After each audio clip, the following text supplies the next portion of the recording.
Welcome to the Wrestle Fam Talk Show. I'm Ron. I have Ashley in front of me, but she has a bad cough. She's going to be coughing into the microphone, so I'm going to be talking to her, but she won't be on the microphone, so you won't hear her. But we're doing the AEW Dynamite for January 12th. We're doing the review. The show starts off. You have Adam Cole and Red Dragon. They're out talking. Young Bucks come out.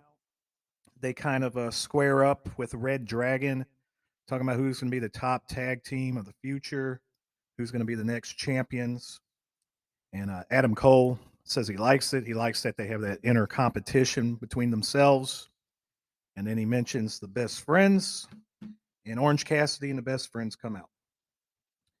So Orange Cassidy looks like he's about to say something, and he just goes on the attack. So the best friends, they attack Adam Cole, the Young Bucks, and Red Dragon. Adam Cole kind of getting the best of them. Orange Cassidy and Adam Cole are left in the ring together. And then I think Adam Cole was going to set up for like a kick. And then Chris Statlander, part of the best friends, jumps in. And all of a sudden, Britt Baker comes out, which is Adam Cole's real life girlfriend. So this is the first time they've had an interaction on the show together, which is great. So she comes out and handles Chris Statlander to end that portion. So it was a pretty exciting thing. Right off the bat, I looked at you, Ashley, and I said, "Oh, they're kind of doing the ideas I had, like what I wanted to see for them to do. Having the women come out, make the save, uh, kind of having more women in factions and teaming up with the men. So it was great to see that. So I was pretty excited. So great show to start off. I'm like, all right, this is going to be a good show. So after this, we have the first match, which is Wardlow versus CM Punk. A match I was looking forward to kind of see how they were going to progress this MJF kind of feud here. They've been building Wardlow up pretty strong. Not as strong as I would like to see. He's been beating no-name guys. The highest guy he beat was the guy formerly known as Matt Sydal. So, I mean, that was his highest ranked opponent I've seen lately that he's defeated. Rest of them have just been no-name guys. So I always thought that was kind of weird. But anyways, so how they progressed this. CM Punk tried to get to MJF. Wardlow would get in the way. Wardlow ends up dominating the match after the commercial break. So CM Punk's kind of hanging in there. Small man, big man, classic matchup here. We get back from commercial, and then it just becomes the Wardlow show. And he starts doing his power bombs and power bombs and power bombs and power bombs. And it looks like he's about to pin CM Punk. And at the 2 count, MJF is like, no, you're not pinning him. I want more power bombs. So all in all, they make Wardlow look pretty strong. So he takes CM Punk out after numerous power bombs, takes him outside. He power bombs him through a table, which I thought was going to be a disqualification, which is probably how I would have ended the match, where MJF tells him to power bomb him through the table. Disqualification. CM Punk still wins, but Wardlow looks strong. But instead, they have CM Punk climb back into the ring, and then Wardlow's kind of arguing with MJF, and then he goes for the other power bomb, and then it's a quick roll up, and CM Punk gets the win. After the match, Wardlow argues with MJF, and it looks like he's going to hit him, and then the boring Shawn Spears enters the equation, breaks him up, and Wardlow walks off. I mean, great showing by Wardlow. They built him up. He looked awesome against CM Punk. I didn't really like the roll up portion of this matchup. I would have just rather end on that DQ there and CM Punk still get the victory. But nevertheless, Wardlow gets pinned by CM Punk off of a roll up. So it's going to be fun to see how this continues with MJF and CM Punk.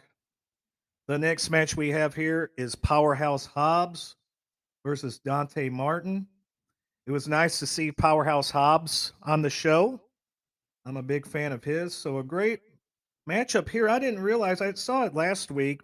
I didn't realize Dante Martin was as tall as Powerhouse Hobbs, which makes it kind of weird. You would think Powerhouse would have some height on Dante Martin, but they look eye to eye. But Powerhouse has a lot of more muscle stature than Dante.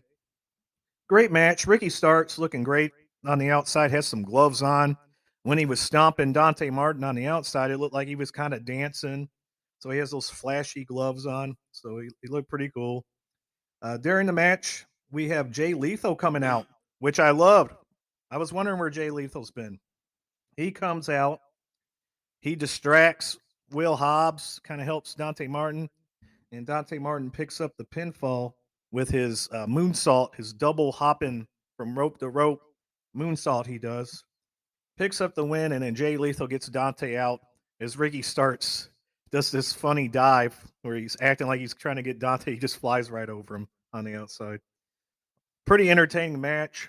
Loved seeing Ricky Starks and Will Hobbs out there. We got Eddie Kingston. He interrupts Chris Jericho in the inner circle. Inner circle, not really saying much, kind of looking at Chris Jericho argue with Eddie Kingston. So it looks like Eddie Kingston and the Proud and Powerful used to be friends from back in the day, and they've been teaming up against 2.0. And it continues the storyline of Jericho doesn't like 2.0, Eddie Kingston doesn't like 2.0. Proud and Powerful are helping against 2.0, but Jericho and Kingston don't like each other, so they're kind of stuck in the middle. We'll see how this leads to uh, in the future here. I know Eddie Kingston's been accusing Chris Jericho of kind of holding Proud and Powerful down. And I would say so. I used to think that even in the beginning of the inner circle, because I'm just shocked that Proud and Powerful have not got the titles yet. They haven't got titles yet. And when they were the tag team, all of a sudden Jericho started teaming up with Sammy Guevara and teaming up with Hager, and then he teamed up with MJF. And I think they got more tag title matches Jericho has than the actual tag team within the inner circle. So there might have been the reason they did that was to allude to it. So I like that, planting the seeds early on, and then you can refer back to it. So there's a lot of examples that they'll probably bring up if they go that route of Proud and Powerful realizing that Jericho's held them back and splitting up the inner circle, which they may want to do with Sammy Guevara going out on his own. Jake Hager's just boring. Jericho can kind of have more time off and not have to be in the inner circle, and then Proud and Powerful moving on too. There's a lot of factions, so dropping one that did their job. There's not much more inner circle can do together. I don't think you can split them up. Maybe be like a friendly split up, or maybe there's a storyline there where they drop Jericho. Who knows? Then you could maybe later, years later or such, you could bring them back together for a reunion, because they commonly did that with the inner circle. It's like, oh, they're back together, and then you're thinking, I didn't know they were split. Oh, it's the inner circle reunion. It's like, okay, they haven't been on TV for 2 weeks. How's that a reunion? But that would be the group I would end. They did their job. They carried the first few years of AEW as the main group. They've been not they I guess they won an award tonight for top faction of the year. So I mean, you can't do anything more with them. There's not much more you can do with that group. So splitting them up, I'm fine with that. MJF comes back out, teases a match with CM Punk. Of course, it's not going to be him. It's going to be Shawn Spears. So not looking forward to that match. I turned at you, Ashley, and I said, didn't we already see this with Jericho? Doesn't this just seem like the 5 pillars or the 4, whatever the stepping stones, whatever word they use from like the Bible or something? I don't know. But with the Jericho, the labors of Jericho, it just seems like rinse and repeat. Are we going to see Juventud Guerrera again? I don't know. What about that guy that likes to break glass? Is CM Punk going to have to go through him too to get the MJF? I mean, we just got done with that feud, and here we are. Guess who CM Punk has to go through? Yeah, the same guys, Wardlow and Shawn Spears. Whoopie doo. Boy, I'm on the edge of my seat for that one, I tell you. Then we got Britt Baker and Adam Cole. They call out Statlander and Cassidy. They're going to finally have a mixed tag match, something that I mentioned on other shows we had here, something I was looking forward to. They've been teasing it for years, and finally we get a mixed tag match. So looking forward to that for next Dynamite. Hangman comes out. He wants a new challenger. And then Dan Lambert comes out, and he's just a talking and breaking down Adam Page. And you're kind of thinking, oh, is it going to be Scorpio Sky? Is it going to be Ethan Page? That's going to be the next guy. All of a sudden, Lance Archer makes his return, comes to the ring. That's like he's going to attack Lambert because he has some history with him. And all of a sudden, he attacks Adam Page. So I think that's good. They bring Lance Archer back. It's a big man, so it's going to make Adam Page look good. I expect 100% that Adam Page is going to defeat Lance Archer as his next challenger. But it's great. You got to keep him busy, keep it interesting, make Adam Page look good.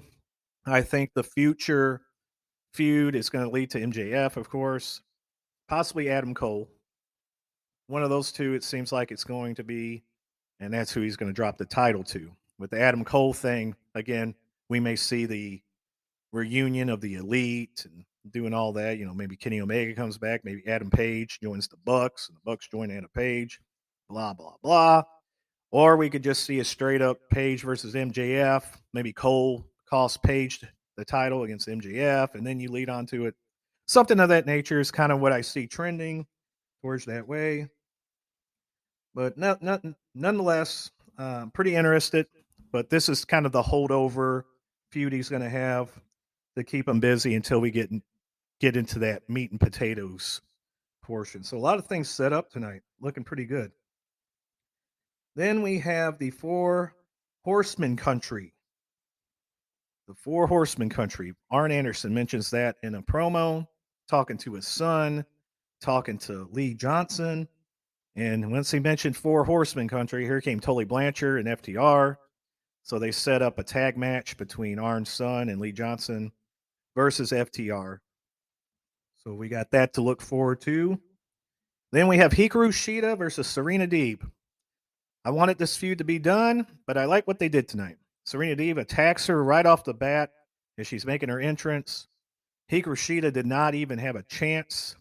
Serena Deeb went after the knee, finished her off. Ref had to stop the fight. Tay Conti and Anna Jay and Blue Sky or Sky Blue, some young girl that's wrestling for him, comes out to help Shida get to the back. But Serena Deeb looked really good, looked ferocious. So she's finally getting her chance. A veteran wrestler after all these years, making it in the big time. So it's great to see. I'm a fan of Serena Deeb. Hopefully this ends the Shida thing. We can move on to something better for Serena Deeb. Jurassic Express, they want a top 5 team. And enters Dark Order John Silver and Alex Reynolds.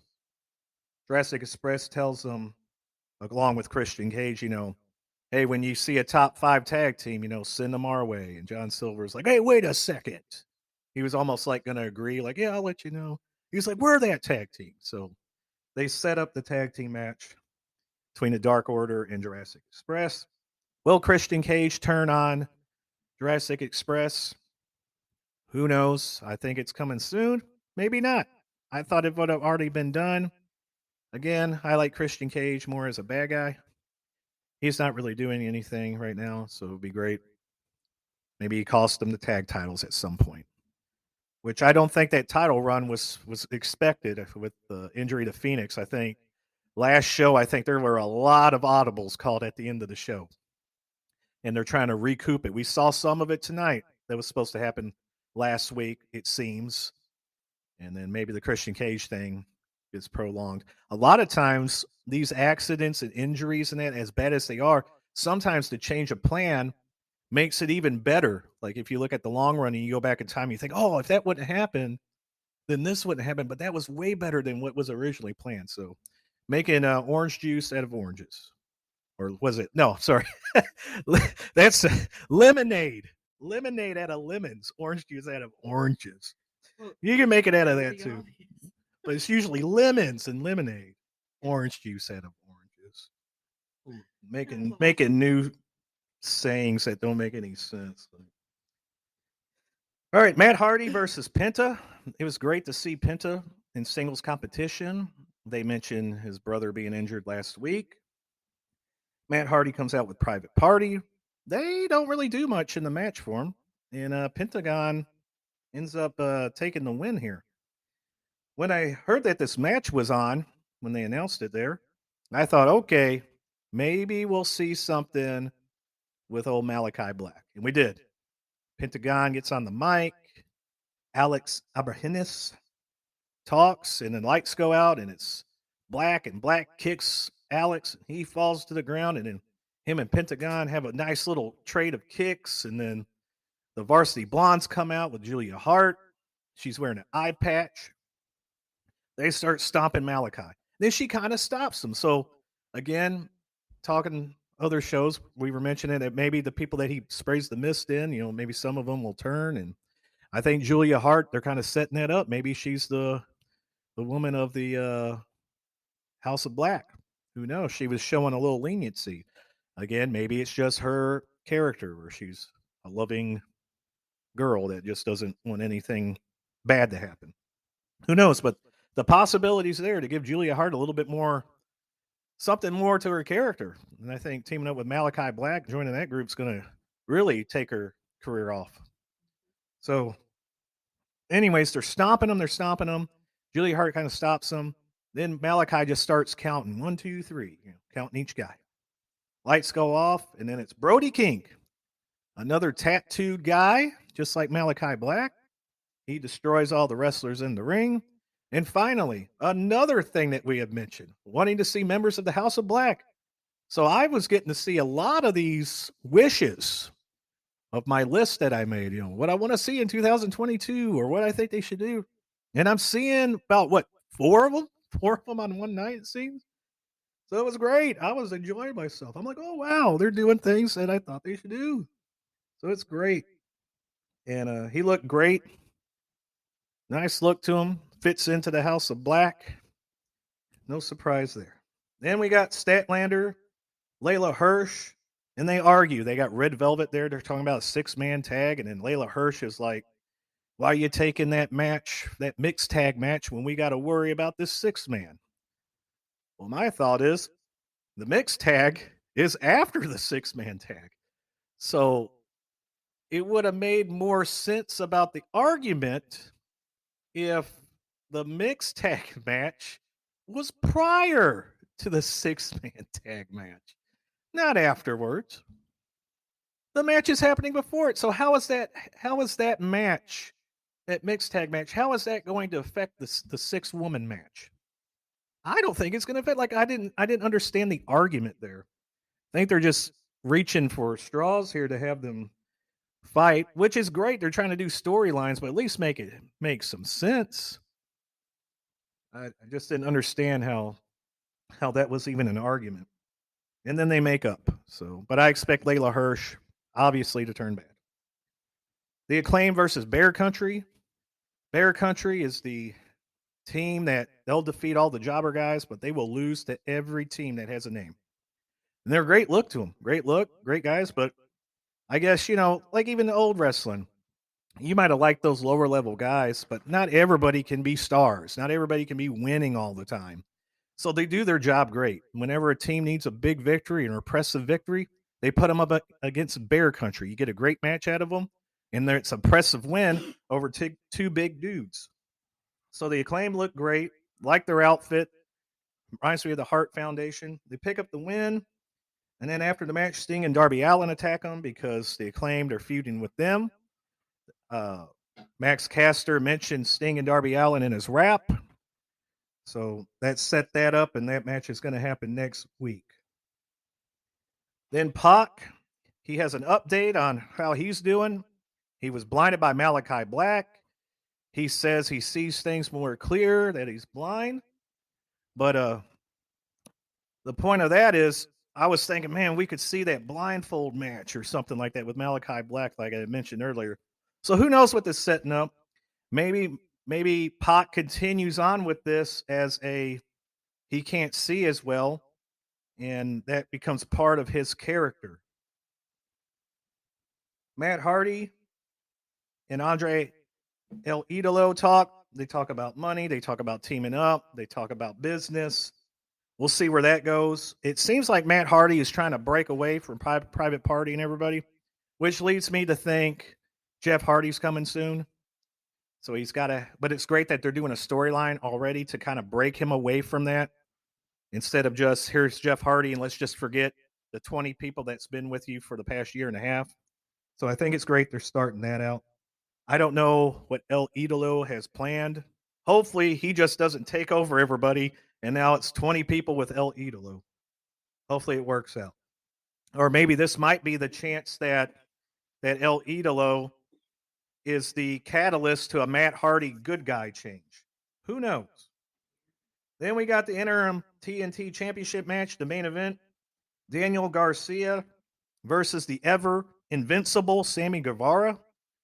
I speak about Sammy Guevara on here a lot. Great guy, seems. Watch his vlog. Seems funny. However, I'm just not a fan of his matches. Moves are spectacular. The action's great. And if you watched him against Dustin Rhodes, you kind of seen what I was talking about. Nothing hurts this guy. I used to joke that he could get tripled, flipped, pile drove through a table. And it actually happened. Dustin Rhodes did it. What does he do? Pops back up a minute later, not even a minute later, has all these moves hit to him. This guy just stands up, beats Dustin Rhodes, has this whole big match where he's like tired. He's been put through a table. This was on Rampage last week. He's tired. He's in the corner. You know, they hand him the towel. He's, shwoo. Then Daniel Garcia, who has not wrestled, fresh as a daisy, enters the ring to fight him, and Sammy Guevara gets the best of him. I told Ashley it'd be like fighting five guys out in the front yard. You just somehow beat these five guys up. You've been fighting for a half hour. You're tired, and then another truck shows up, and you just handle those guys too. You're just invincible. This guy is invincible. Nothing hurts him. So I was not going to be shocked that he was going to win tonight. And that's exactly what happened. Nice moves by Sammy Guevara. Garcia's looking great. You don't know about Dan Garcia, I believe in 2019, was in a bad car wreck, broke both his legs, came back about 6 months later, I believe, or months later. And here he is in AEW doing great. So great comeback story. But you could have God on your side. You're not beating Sammy Guevara. You drop atomic bombing on him. He's kicking out. The invincible Sammy Guevara. So he gets the win. The main thing about this match is Chris Jericho and Eddie Kingston kind of fighting over everybody. 2.0 showed up, tried to help out, and they just were there just so Jericho could beat them with a bat. But all in all, I think the show was above average. Great show. A lot of things that were on my list that I hope that I would see, they did, so I can't complain there. The matches were pretty decent. There wasn't really kind of a jobber match on there, so that was great. Every match had a purpose. There was a lot of continuation to storylines throughout the show. Surprise that was on the show with Brody King. And then you finish it off with Sammy Guevara and Chris Jericho and Eddie Kingston fighting in the ring or arguing in the ring. So pretty good show. If you missed it, I would recommend however you can watch it. I don't know how if you don't watch it live. It'd be a great show to watch. I'll be watching next week. Update on my WWE plan where I was watching the shows. I've stopped. I think I caught the end of SmackDown and went, yep. New Day versus Usos for the 5th week in a row, I guess. I had only watched the pay-per-view match, but I can see why people stopped watching that. Then the Lesnar Reigns thing. They had me interested with the Lashley thing for a second. I thought I was going to order the Royal Rumble. I don't think I'm going to. And when I say order, I was going to maybe re-up Peacock or something. I think I'm going to skip the Rumble. In fact, I'm going to do my top 10 Rumbles, do a top 10 Rumble list here soon. And I'll just, spoiler alert, nothing this past decade it's going to be on the list. So the a good Rumble has not happened. Maybe I would say in about 15 years. So don't be shocked if you don't see anything in the 2010s on that list. But yeah, so my experiment with WWE is over. So don't expect to see some reviews there. Maybe in a couple months, I got to take my break from them again and then come back because probably the same matches that are happening now that I'm going to see later on. But anyways, enough of that negativity there. Yeah, AEW was great today. And my rankings, they came out today. They're going to come out every Wednesday before Dynamite, possibly on a Tuesday. Give them a check out. And I hope you enjoyed this show, and I hope you join us again.